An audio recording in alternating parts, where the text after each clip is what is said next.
రేవంత్ రెడ్డి గారిపై ఒక వార్త అక్కడ హల్చల్ అవుతుంది. ముఖ్యమంత్రి రేవంత్ రెడ్డి గారు, తెలంగాణ ముఖ్యమంత్రి రేవంత్ రెడ్డి గారు 66వసారి ఢిల్లీకి వెళ్ళారట. అసెంబ్లీ జరుగుతుండగా టూర్లు ఏంటనే విమర్శలు పైపెచ్చు. ఇవన్నీ కూడా ప్రభుత్వ ఖజానాతో, ప్రభుత్వ నిధితోనే తిరుగుతున్నారు, ప్రభుత్వ ఖజానాకి తీరని దెబ్బ కలుగుతుంది అనేది ఇక్కడ వీళ్ళొక అభిప్రాయం. ఈ ప్రతి ఒక్కరు పదవిలో ఉన్నప్పుడు ఎలాగా చేస్తారు, పదవి దీపేంద్ర వీళ్ళు వాళ్ళ మీద బురద జల్లే ప్రయత్నం చేస్తారు. అయితే ఇక్కడ ఒక వార్త చూద్దాం. పెండ్లి వేడుకకు హాజరయ్యేందుకు ముఖ్యమంత్రి రేవంత్ రెడ్డి మంగళవారం ఢిల్లీ వెళ్ళనున్నారు. Rajya Sabha MP senior lawyer Abhishek Manu Singhvi ఇంట్లో జరిగే వివాహానికి ఆయన హాజరవుతారని తెలిసింది. అది హాట్ సీటు, ఎప్పుడు తిరుగుతుంటారు, వెళ్తుంటారు, వస్తుంటారు. మన గద్దర్ అవార్డ్స్ చాలాసేపు అందరికీ నిలబడి ఆయన పేరుని అవార్డ్స్ ఇచ్చారు. మొన్న పంచాయతీ ఎన్నికలప్పుడు కూడా సుమారుగా 180 మంది సర్పంచులతో పాటు వాళ్ళకి సన్మానించి వాళ్ళతో ఫోటో దిగి అంత టైం స్పెండ్ చేశారు. అటు పార్టీ కార్యకర్తలతో కాదు, ఇట్లాంటి సత్సంబంధాలకు కూడా ఆయన పెద్దపీట వేస్తారనేది మరొకసారి ఇక్కడ చూడొచ్చు. పెండ్లి వేడికి వెళ్ళడం ఎంతవరకు కరెక్ట్ అనేది ఒకవైపు విమర్శ వినిపిస్తోంది. ఆ వార్త చూద్దాం.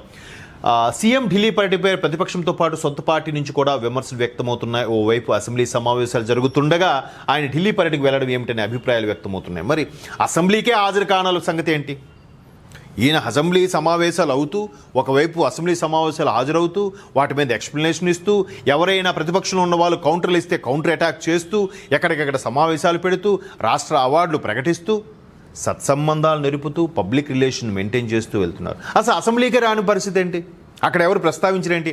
అసెంబ్లీ సమావేశాల్లో ఇలా పెళ్లికి వెళ్ళడం ఏంటని చెప్పి ఇక్కడ ఒక ప్రధాన పత్రిక రాస్తే, అసలు అసెంబ్లీకే హాజరు కాని వాళ్ళ గురించి ఏం ప్రస్తావిస్తారు, ఏం మాట్లాడతారు, ఏం రాస్తారు?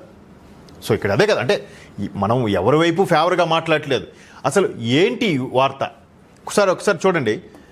విమర్శలు వ్యక్తమవుతున్నాయంట. ఏది అసెంబ్లీ సమావేశాలు అప్పుడు ముఖ్యమంత్రి పెళ్లికి హాజరవడం, మరి అసెంబ్లీకే రాని వాళ్ళ మీద విమర్శలు వ్యక్తమవ్వా?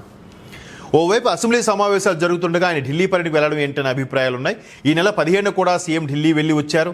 గవర్నర్ ప్రసంగంపై ధన్యవాద తీర్మానానికి సమాధానం చెప్పాల్సిన సీఎం సభకు చాలా ఆలస్యంగా వచ్చారు. ఆలస్యంగా అయితే వచ్చారుగా. ముఖ్యమంత్రికి హాట్ సీటు సవాల్ అంటే ఇప్పుడు ముఖ్యమంత్రి రేవంత్ రెడ్డి గారిని సపోర్ట్ చేసే ఉద్దేశం కాదు. కాకపోతే హాట్ సీటు రకరకాలుగా ఉంటాయి. లేటుగా వచ్చినా వచ్చారు కదా. సభకే రాకపోతే మీరు ప్రశ్నించండి. ఊర్లో ఉండి కూడా సభకు రాలేదు, ఇదేంటిది, మిగతా టైంలో చూసుకోవచ్చు కదా, సెక్రటేరియట్లో పనులు చూసుకోవచ్చు కదా, ప్రగతి భవన్లో చూసుకోవచ్చు కదా అని చెప్పాలి కదా. అంటే ఇక్కడ ఏకపక్షంగా ఈ వార్త రాసినట్టుగా కూడా మనకి స్పష్టమవుతుంది. సీఎం రాక్ కోసం ఎమ్మెల్యేలంతా ఎదురు చూడాల్సిన పరిస్థితి ఏర్పడింది. ఇప్పుడు కూడా ఓవైపు అసెంబ్లీలో కీలక ప్రసంగం ఉన్న సమయంలో సీఎం ఢిల్లీ వెళ్ళడం, అక్కడే ఒకరోజు ఉండటంపై విమర్శలు వ్యక్తమవుతున్నాయి. ఇది ఏకపక్ష వార్తని స్పష్టంగా అర్థమవుతుంది. బట్ అసెంబ్లీ సమావేశాల్లో వెళ్ళడం రావడం అందరూ ప్రతిరోజు 100% హాజరుతో అయితే ఎవరు ఉండరు. అందులో ముఖ్యమంత్రి హాట్ సీట్ కాబట్టి 100% ఉండే అవకాశాలు అయితే తక్కువగా ఉంటాయి. మంత్రులు వీళ్ళే ఉండాలి, ఎమ్మెల్యేలు ఎంతమంది హాజరవుతున్నారు, ఎంతమంది హాజరవుతున్నారు. అసలు సభకు రాని వాళ్ళకి జీతం కూడా ఇవ్వకూడదని కూడా ఒక చట్టం తెద్దామని ఈ మధ్యకాలంలో సోషల్ మీడియాలో కూడా వైరల్ అయింది. చాలామంది వచ్చి సంతకాలు పెట్టి జీతాల కోసమే, సుమారుగా ఆంధ్రప్రదేశ్లో అత్యధిక జీతభత్యాలున్న అసెంబ్లీ ఏది ఉందంటే అది తెలంగాణ రాష్ట్రం ముందు వరుసలో ఉందని కూడా వార్తలు మనం చూసాం. ఇంతకుముందు కేసీఆర్ ప్రభుత్వమే దాన్ని ఒక్కసారిగా 100% హైక్ చేసింది.